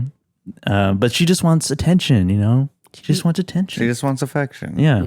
And so that one's all right. And then so I went to the theaters and I watched Maxxine. And this takes place after X. Oh, I thought it was going to be the prequel. That's Pearl. Oh. Yeah, I can't keep up with these. And Pearl's like separate, totally separate from the X story. It's just about the old people in X, but they're younger. But Maxxxine follows the main character from X, Maxxxine Minx, and how she's and now we're in 1980 or 81 or something. Yeah, something like that. And she's in Hollywood, and she's trying to get out of the porn industry and make it into B horror movies and trying to make it big because that's her whole thing. She wants people to remember who she is. And it takes place during the same time as The Night Stalker was around in LA. Oh. And I didn't like this movie very much. I don't like any of these movies very much. They're like mid. They're all very okay. They're all very okay. Maxxxine, I felt it's paying homage to 80s slasher movies, like kind of schlocky 80s slasher movies. It definitely has that vibe, and I tried to watch it with that in mind. But I don't really care for Maxxxine, the character. Really? I don't think she's a good person. And not that she has to be. It's just like she's not, I don't enjoy her. Not very charismatic for you. And I feel like Ty West just has a weird obsession with Mia Goth, making her play Pearl as well as Maxxxine. It just seems, I don't know, weird to me. Well, so I mean, because let me ask you this: do you have to watch all of the movies previous to Maxxxine to appreciate the whole thing? The whole thing. I heard you should watch X, but Pearl doesn't know as much. No, I don't think. I think more just like for the parallels, because that's what I think part of the reason is why making Pearl and Maxxxine the same actress is like to make the obvious parallel between those two characters, because they both want to be famous. They both are trying to reach stardom of some kind. But like on its own, Maxxxine you could watch, and you wouldn't even have to watch anything else. It just stands on its own. I guess so. I don't know. I feel like to get the whole arc of her character, probably watching X. No, you definitely have to watch X for Maxxxine to make sense. Okay. Because another reason why I didn't like Maxxxine was that I thought it was pretty predictable. And other than that, the ending was really ridiculous, over the top, and just kind of unnecessary. They have a lot of cool elements that they just don't expand upon. It doesn't get quite there. No, not for me. And they're just like, all these movies they're okay. They're all right. I don't need to watch them again. They're fine. They're fine, and they're just not for me. And I don't know why specifically. Allegedly, Mia Goth is a terrible person and kicked an extra in the head. I don't know how. I was almost, my story was a follow up to that, because the person who was alleging that and says they have video footage but it hasn't been produced yet was also found guilty of extortion and fraud. So like it's 10, 15 years ago while they were in college. Like, how true is it? Is this a person's a piece of shit? They're still don't deserve to be kicked in the head, but is he telling the truth? Yeah. And like, they don't have any, like the director and her haven't said anything about it, obviously. Yeah. I would love this Mia Goth coming out. Yeah, I kicked that fuck in the head. He leans into it. There's some good like, subtle visual payoffs from X. There's a character. I don't want to say anything. Okay. But yeah, Maxxxine, these movies are just not, they don't do it for me. I don't find them good. And apparently a lot of people don't like the direction that Maxxxine took from the original, I guess from the other movies, which I'm like, why does that bother you? Yeah. I feel like the movie itself should bother you. Like they're not even, they're not really that connected though. Like the character, it's in, I mean, the character is the same, but it's decades apart. Yeah. Pearl is not the same character as the one from X, but Maxxxine is? No, so Maxxxine is the same character from X. Because she's the only one that makes it out. Spoilers. Oh boy. Yeah. All right. And then there's like, there's this... It's a weird convoluted universe. Yeah. And I think it's the only movie that A24 has been a part of that is like a franchise, like a sequel.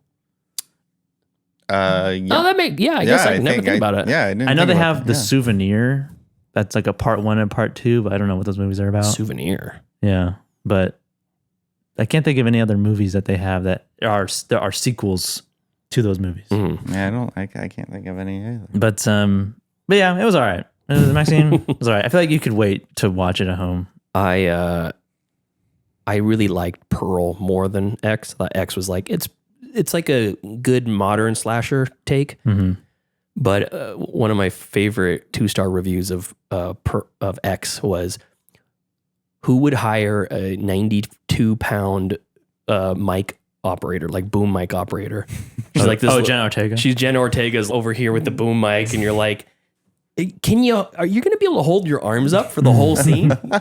She's a tiny little person. And you usually want like a kind of a stout, buff, stocky sort of dude or woman to hold this thing. And you're like, okay, I'm already out. I knew something was amiss. I knew I didn't like it for some reason. And I didn't hate it, but it was just like, it's fine, I knew something was amiss. But Pearl had this really great character arc, and it was like, that's the first time I saw Mia Goth and thought, I'm married. She's fucking, she knows what's up. Yeah. She's good. She can, why don't you like me? She can scream. She's great in that. And then, Infinity Pool. Yeah. I liked her if yelling was acting, Mia Goth was. She'd be top tier. Yeah. I feel that way about Sydney Sweeney at the end of Immaculate. Oh, yeah. Everyone's like, oh yeah, what a great scene. And I'm like, yeah, she's kind of just screaming. Yeah. She's just kind of shouting. Screaming is acting. What happens in the scene is more exciting is than her performance. But whatever. I forgot about that movie. Yeah. Whatever. Because the first Omen pushed it out of your brain. Yeah. That's way better. Anyway. Anything else? Yeah. That's it. Okay, cool. Okay, I'm going to go one more time. Worst to first. First off, terrible movie. Bad movie. Oh. Don't watch. Okay. It's on Netflix. It's from last year, 2023, called You People, starring Jonah Hill. Oh, I remember this. Yeah. So this is starring Jonah Hill, Lauren London, Eddie Murphy, Julia Louis-Dreyfus, Sam J, Nia Long, Travis Taco Bennett, and David Duchovny, amongst others. David Duchovny. Elliot Gould is also in this for a short amount of time. Mike Epps, Rhea Perlman, Brian Greenberg, a lot of people you'd recognize, and like really small throwaway kind of parts. This is like, I don't know, it's like a 1.5 star movie. Really? Yeah. Is it like a comedy? It's supposed to be a comedy. Oh. Is it funny? Well, any legitimate laugh I got out of it were nullified by immediate swing and a miss jokes, all about being tone deaf again, over and over again, 5 times in a row. And the whole thing is basically, okay, here's the premise. Jonah Hill's character is white, and Lauren London's character is black, and they're dating. Wow. Okay. So, you know how that goes. You know what I'm talking about, guys? Fucking great, huh? That's crazy. Could you ever believe that, Tyler? Could you ever believe it? I don't know. Could you? I don't think I Could can. you believe it, Tyler? I don't think I can. I mean, this is news to me. They're different colors, okay? Yeah. Different races. In what world? Yeah. I mean, yeah, exactly. Delusions. So it's and then the real like driving point of the plot is that they are meeting each other's parents kind of for the first time, and and he wants to marry her.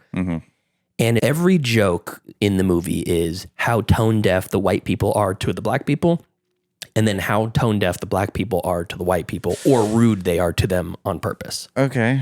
It's over and over and over and over and over again. Tale as old as time. Yeah, they say write what you know, right?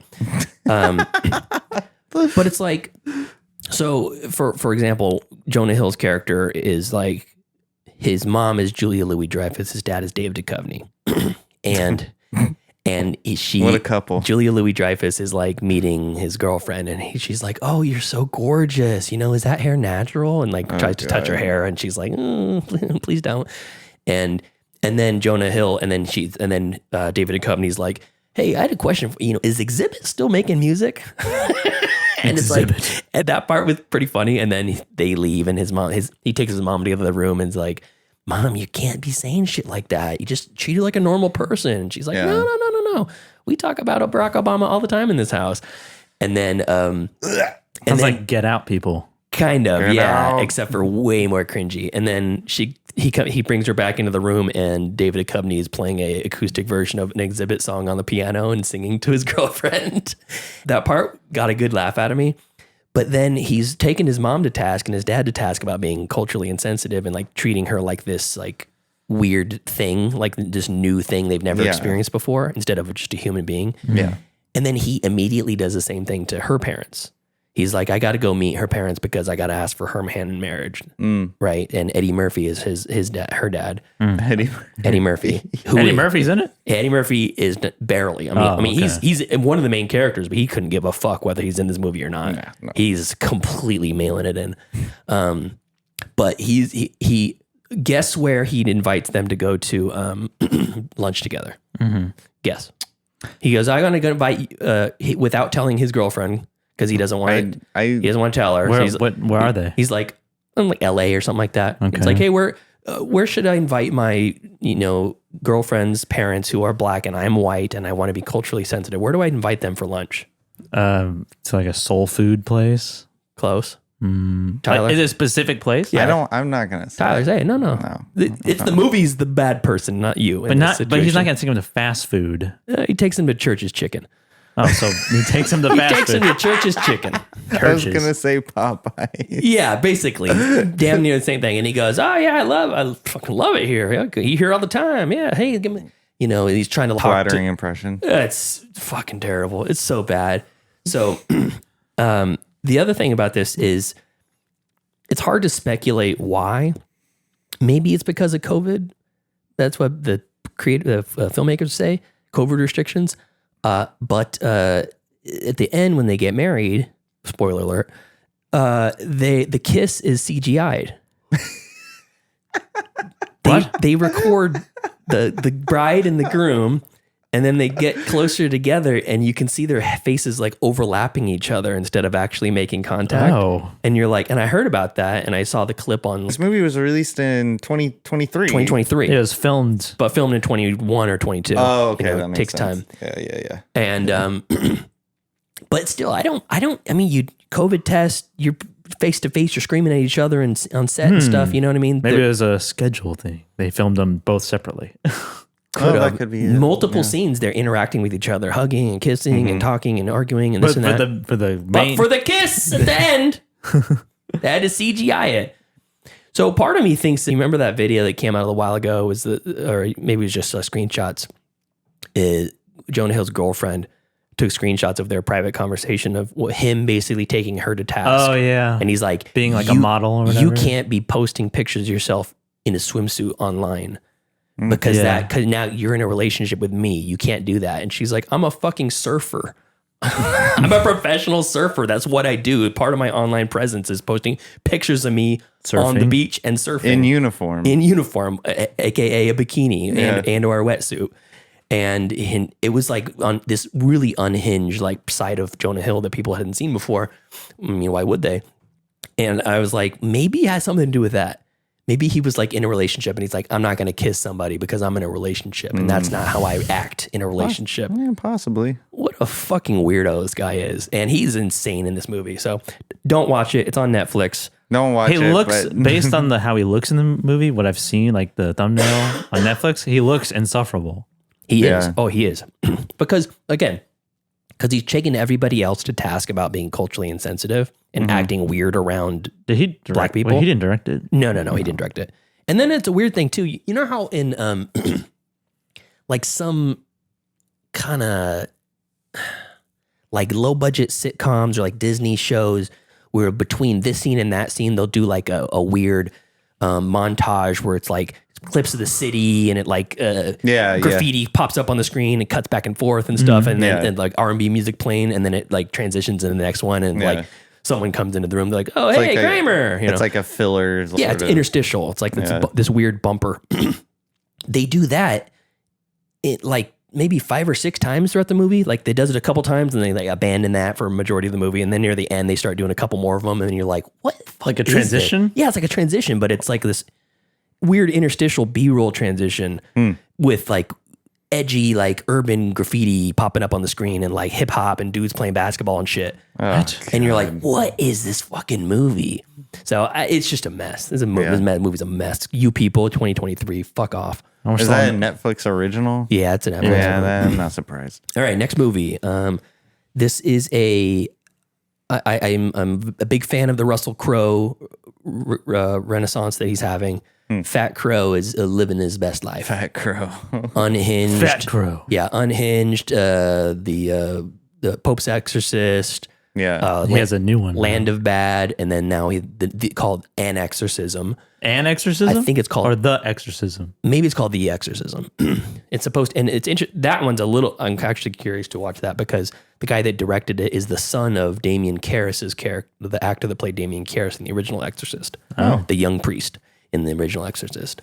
And supposedly it's basically more or less spoofing that type of cursed project, like The Exorcist was. But anyways, Fat Crow, having a renaissance, loving it.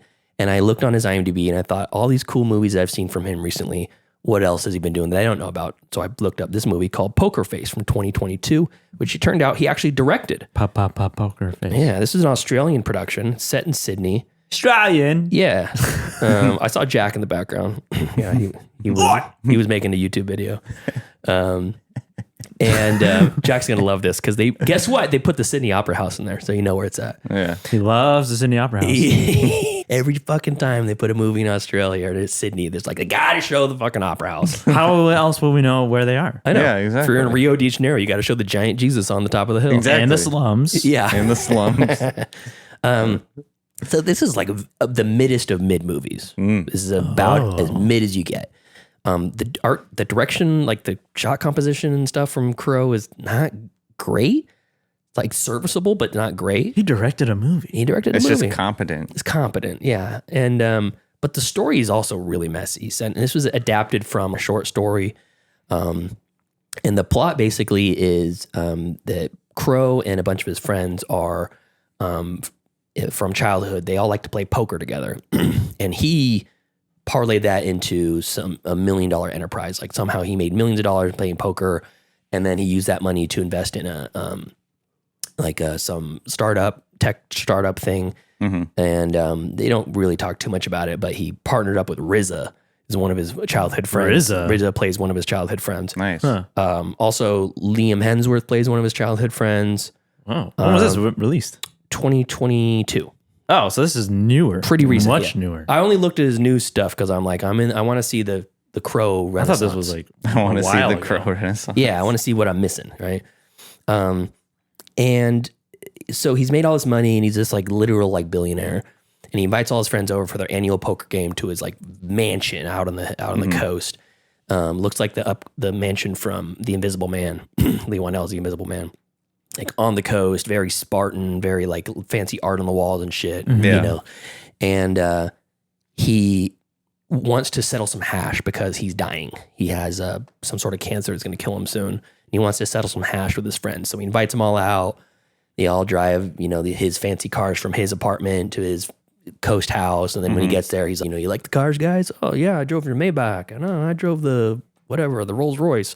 He's like, great. Well, they're all yours. They're gifts. I'm dying. And something like that, more or less. And then there's a subplot about an art thief that's trying to steal art from his house, and it happens while they're having the poker game. So it's very convoluted. It's messy. It's real messy. So the guy from Upgrade that plays like the main henchman with the wimpy blonde mustache, the big noggin. He's also a henchman in this. But he's got like an art history, so he can pick out which ones of the paintings they want to steal. It's a little messy, but it was fine. Yeah. So that was streaming on Hulu called Poker Face. You could probably skip that one. Next up, Netflix original just came out like last week. It's called A Family Affair. This is Zac Efron. Oh, I saw Nicole Kidman and Joey King. Zac Efron still sporting that weird face of his. Yeah. Some scenes he looks more Cro-Magnon than others. Yeah. Also, Kathy Bates, Liza Koshy, Wes Jetton, Ian Gregg, Sarah Baskin, a couple of people you might recognize in this. I hear Carol Baskin. Sarah Baskin. Oh, That's her son. That's her daughter, I mean. So speaking of taglines, the tagline on this, a motherfucker of a story. Oh. Yeah. A motherfucker. A motherfucker. The only thing worse than being the assistant to a high-maintenance movie star, which is Zac Efron, who doesn't take you seriously, is finding out that he's smitten with your mom. So Joey King is the assistant to this Tom Cruise type, maybe not Tom Cruise type, a little bit younger and dumber movie star who's on this like shitty set of some MCU type movie. And he's in like Scorcher 6 type movie. You know? Okay, yeah. Who left the fridge open? Yeah, he's in like Archangel 9 or whatever. And and Joey King is his assistant and is fed up with him because he's kind of abusive. But sometimes he's really nice and sometimes he's really abusive. He constantly is threatening to fire her. Every time she does something wrong, he makes her write a handwritten apology letter to him and stuff like that. And then he goes to her house to apologize and runs into her mom, which is Nicole Kidman. And she's an accomplished author, but not a famous person, and obviously much older than he is. And they start banging, and they fall in love. Yeah. Maybe maybe they do, maybe they don't. But from the perspective of Joey King's character, who is his assistant, she has been dealing with sweeping up the leftovers of every girl that he runs through for the last 5 years. You're not going to just bang my mom and move on. Fuck off. He's an asshole. She's trying to tell her mom no. And at the same time, she's falling in love with him. And also she's just like got this young dude buff as beefcake who wants to dick me down every time I want it and buy me stuff. Cause he's also, super rich. Super rich. Yeah. So catch for her. Right. But anyways, this was actually pretty fun. This is Zac Efron's charm and his comedic chops show through. You forget sometimes that he started out in comedy movies like Neighbors and shit like that. Oh, yeah. He started in High School Musical. Okay, he really started in High School Musical, but that doesn't count. It's a Disney original. So this is kind of standard fare for this type of movie, but again, Zac Efron's funny, he's charismatic. Joey King has also very good comedic timing, but her character is kind of insufferable, which is the point. So that's on Netflix. That sounds like up your alley, you'll know what you're getting, and it's better than I expected though. This next one is it's a new release. It's very, very, very limited release in theaters. It's called the Vourdalak, and you can rent it right now. The Vourdalak. Vourdalak. It's French, and the Vourdalak is actually a Romanian cryptid. That is basically an amalgamation of like a zombie, a werewolf, and a vampire. So let's just mash them all up together. Kind of. I mean, is this a real cryptid, like a real legend type thing? Okay, yeah, not just made up like for the movie. Chupacabra. Yeah, it's a real, like the Chupacabra. The Vourdalak sucker. The Vourdalak's basically like a zombie in the sense that it's one of your loved ones comes and is inflicted with this. When your loved ones comes home one day, and is it's like a corpse, and he's like basically an animated dead, and they feed on the blood of their family members. So instead of just going a zombie to kill random people, they come home and they want to eat. They want to feed on the blood of their family. I'm hungry. So I would imagine it's probably some sort of analogy or parallel to family trauma or systematic trauma in your childhood carrying on and poisoning your entire family or whatever. Sounds like Evil Lurks. Yeah, kind of similar, in that sense. And the legend goes that the Vourdalak has wiped out many families and sometimes even entire villages because of the way that the Vourdalak. You got the Vourdalak. The Vourdalak is upon us. Is it a physical being? Yes. Oh, okay. And they do not shy away from showing it in this movie, which is cool. Cool. So the movie is actually it's shot in a really interesting way. It's set in 1800s France, like right in the plague. Maybe the plague was the 1600s. Was it? We still have the plague. Yes. It's still a thing. Really? Yes. Yeah. It is. Yeah. Someone just died from it. Yeah. Oh, crazy. In Denver or something, or Colorado. Yeah, in Colorado. Interesting. They went to that satanic airport and got it. Yeah. Satanic airport.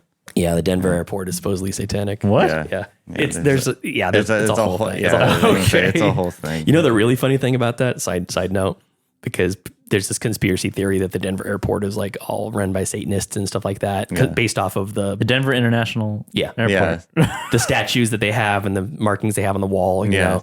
Yeah. So when they were doing construction recently, and instead of like little cute notes that say, you know, pardon our dust, this place is going to be much better in a couple months or something like that, you know, walling off areas, it says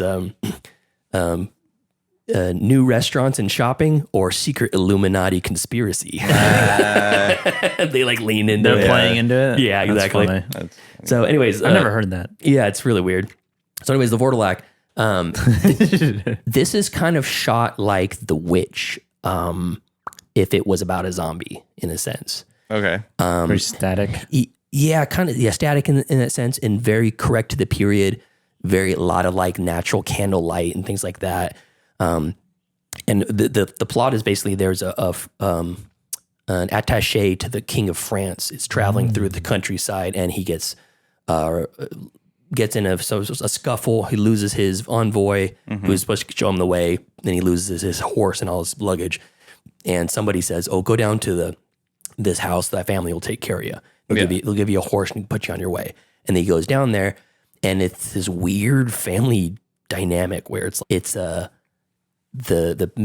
patriarch of the house is this old man. They just keep calling him the old man. And then the next youngest male in the house is straight up, he's like a 50-year-old adult. So the old man's got to be like 80 or something like that. Yeah. And his younger siblings are also adults, and they're in the house. It's like his younger brother, his younger sister, and then his wife and the guy's son, who is probably like 8 or something. Yeah. And this French dandy comes in. He's got the wig and the powdered face and the fake mole, and he's wearing the long leggings and the full tail coat and everything like that. And he comes in. Looks like Amadeus. Yeah, pretty much. And he comes in, and these are like Romanian villagers, and they're like, this fucking guy came out of nowhere, and he's some weird ass dandy. Who the hell are you? And they keep calling him a lord because he's basically royalty. He's like an attaché to the king. And the father, the patriarch of the house, comes back from some war with the Turks. And he's a fucking ghoul. He's like a corpse body. He's like a literal like skeletal zombie. And he's just sitting at the table, and they're like, "Oh, Dad's back." And the guys looking at him like, what the fuck is going on? His face is halfway wrapped at the beginning, but when it opens his face, his like lips are all dried up and his teeth are all visible, and he's just like talking like, "Oh, my son, I'm so glad to be back." And the dog's barking at him like he's some sort of demon. Yeah. And he's like, "Remove the dog. He is bothering me." Is he speaking French? Yeah, it's all in French, 100% French. And then they have to kill the dog because it's like freaked out from this demon father figure. Wait a minute, they have to resort to killing the dog? Yes, it's crazy. This movie's crazy, and it's really beautiful. It's very slow though. So is it long? No, that's under 2 hours. So this is a really interesting movie. I think that this is worth seeking out for people that like. It's new this year. It's technically listed as 2023 on IMDb, but I think it hit the festivals, and it's now just out to be able to for the general public to see. So totally interesting, worth your time, and it's like it's a classic filmmaking style. Like there's no CGI in this. Oh, okay. So the corpse is a puppet of sorts or something like that. So it's really, really kind of interesting. And some people might look at it and go, "Oh, it looks cheesy. Oh, you can tell his mouth not moving to the whatever." But it's like, it doesn't matter. I dig it. It's called The Vourdalak? The Vourdalak, yeah. How do you spell it again? Vourdalak. Yeah. Vourdalak. Yeah. So really kind Exterminate. of a very interesting sort of movie. And then lastly, I'll just pay off. I watched The City of Lost Children. Oh, nice. What the fuck were people smoking when they made this movie? Same director. Yeah, same. Right? Yeah, it's weirder than the last one. Is it older or newer than the Delicatessen? I think it's newer. Let's see. Delicatessen movie. When was that one? That was 91. This is 95. Yeah. Oh, okay. And it looks more polished and it looks more impressive. And it's a really good movie. This is really that's a good movie. It's a good movie. Yeah, it's just fucking weird. It's Weirder than Delicatessen? Yes, easily. You said it was Delicatessen was kind of gross or grotesque. Is this one also? Yeah, it's a little bit more grimy and It's just getting grimier and grimier. and bleak. It's even more bleak too because this is almost like the island in Pinocchio where all the kids go to and they get turned into donkeys. Mischief Whatever it is. Island? I don't know. It's just I don't remember. kind of reminds me of that, except for instead of being turned into donkeys, they're just slaves to the orphanage owners. Oh. And they're like set these children out into the town to go steal money for them and steal shit for them. Okay. And there's this weird cultist there's this like subplot of these cultists that like they're in the streets shouting to people, like proselytizing on the streets, and they're like, reject your vision. It only like poisons your mind. Come follow us and we'll blind you and you'll see the truth. And people are like blinding themselves to join this cult. Oh my God. And then they take one of their eyes out and they put this mechanical mechanism with this long tendril into your brain onto the side of your head, like the steampunk sort of cyborg look. Yeah. Okay. Like the Borg. And all of their senses are heightened because now their vision is gone. So they're very sensitive to sound and stuff. So anytime somebody like claps their hands, everyone they'll go and they freak out. And you're not quite sure if they're like stealing these children to sacrifice them or eat them or whatever. And it starts to explain a lot more as the story goes on. But the main plot of it is that there's a oil rig off the coast of this island or whatever, where all these experiments are happening. And there's a scientist who is like he's unable to have dreams himself, which is torturing his life for some reason. And so he takes these stolen children, puts the helmet on them, and is able to live their dreams through his own mind. That's very weird. Very strange. So the opening of the movie too, and I was like, "Oh, this is a Christmas movie," because it's just a little kid and it's a Christmas movie. Santa Claus comes down the chimney and he's like giving him a toy and something, and then you're like, "Oh, that's cool. This is kind of sweet." I thought this was going to be a lot darker. And then a second Santa Claus comes down. The second Santa Claus comes down the chimney, and then a third one, and then a fourth one, and then there's 50 Santa Clauses in this room, and this kid's freaking out, and there's a reindeer in there, and it's shitting on the floor, and, they're all like drunk and crazed, and then you pull back, and it's a dream. It's a child's dream. Yeah. And the old man's living it through his... So, and then at the same time, all his helpers are clones of the same guy, and it's the same fucking weird guy from Delicatessen. Oh, yeah. And a very long engagement. Like it's like Scorsese and Leo. They don't do anything apart. And then there's also this like little woman who is like the love of his life, supposedly. And then a brain that lives in a fish tank on the top of an entertainment center that talks to them and kind of... That does sound familiar. It's all fucking weird. So I could feel like some Alien 3 influence in this with like this like sort of furnace type fiery sweaty dungeon where all the cultists live, and I don't know, it's a trip. So Ron Perlman is great in it. He's very kind of one note, kind of a dunce. He plays the world's strongest man, works for like a circus. World's strongest man. Yeah, and his like ringleader dies early on, and he's trying to... This movie sounds familiar. It's a trip. It's really interesting and good though. And then Bruce must have saw that I logged in on Letterboxd because he sent me a message and said, "Can you believe someone made this?" And he sent me a YouTube link to a playthrough of the PS1 City of Lost Children video game. There's a video game. Yeah, it's such a weird like property to make a video game out of. Yeah. It looked like Silent Hill or something because it's all just grimy and nasty, and I don't know. It's weird. So anyways, I do recommend this. You got to rent it though. So okay. So Michael Greaves, you did it. My debt is paid. Paid off. Yeah. So anything else, fellas? I think that's it. Okay. No. I did want to mention my stream picks. I forgot. Tyler, you'd be happy about this. Okay. I started watching Dexter. Yeah. How do you like it? It's good. It's definitely shows the time in which it started in 2006. Right. I think it's very entertaining. It's very much like a Showtime version of like Bones, like one of those network CSI shows. Yeah, I mean, like you kind of have to. I mean, the first episode is really great, Like I mean, that it's all very entertaining. I like the cases, and I like the. You will get disappointed. I promise you, you will get disappointed. That's what I've heard about the end, at least of the whole show. But you will. It's very entertaining, and what the funniest thing so far is when they show him like slightly younger, and he's got like this hair that's the bangs, and this wig, but it's still Michael C. Hall. Yeah, he looks funny. I mean, God, yeah, it's like Jigsaw when he goes. He gets the cap. He's with the backwards hat on. Yeah, but it's very entertaining so far. We're still good. Still in the first season, but nice. Yeah, the first season is definitely just killer. And then it gets worse and worse and worse. Yeah, it'll get worse. Okay. But I mean, I'm glad you're enjoying it now.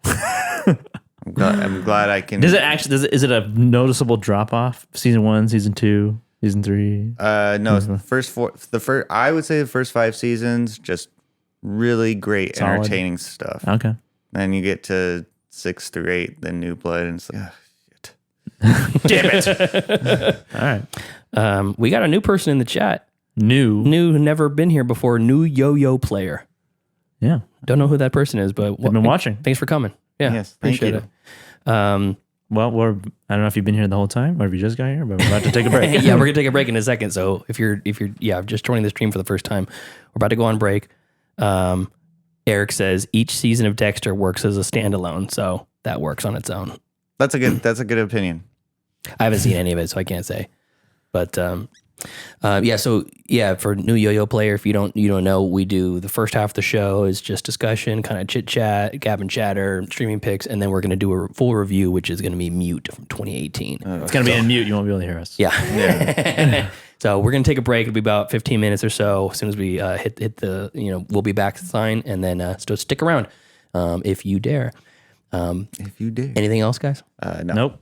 Okay. So thank you to everyone in the chat who's joined. We got Eric, Bruce, Angie, Angry Otters, Jack for a hot minute, and new yo-yo player. We appreciate you guys. Thank you. Yeah, we're a very small channel, so any new people faces we see that pops up, it's very cool. So if you like it, tell your friends. And thank you to our cool SDR duties over on Patreon. That's Javier, Heather Sachs, Ryan, Corbin, and Chris. And if you want to support us on the Patreon, hit us up, patreon.com/middleclassfilmclass. Until next time. Thank you for listening to us gab and chatter and sticking through the technical difficulties of the new setup. We'll be back just a little bit to review Mute, my pick from the Wheel of Destiny. Follow us on Facebook, facebook.com/MCFC podcast, and send us an email, mcfcpodcast@gmail.com. And follow us on Instagram at Middle Class Film Class, and leave us a voicemail, why don't you, at 209-730-6010. We kind of had a drought in voicemail, so I'd like to hear from you guys. And follow us on Twitter at Podcast MCFC and on TikTok at Middle Class Film Class. All right, we'll see you soon. See you next time. See ya. Class dismissed. I gotta get out of here. The bell doesn't dismiss you. I dismiss you. You're free to go. See you next week. See you later. See you later. That's a wrap. Great show.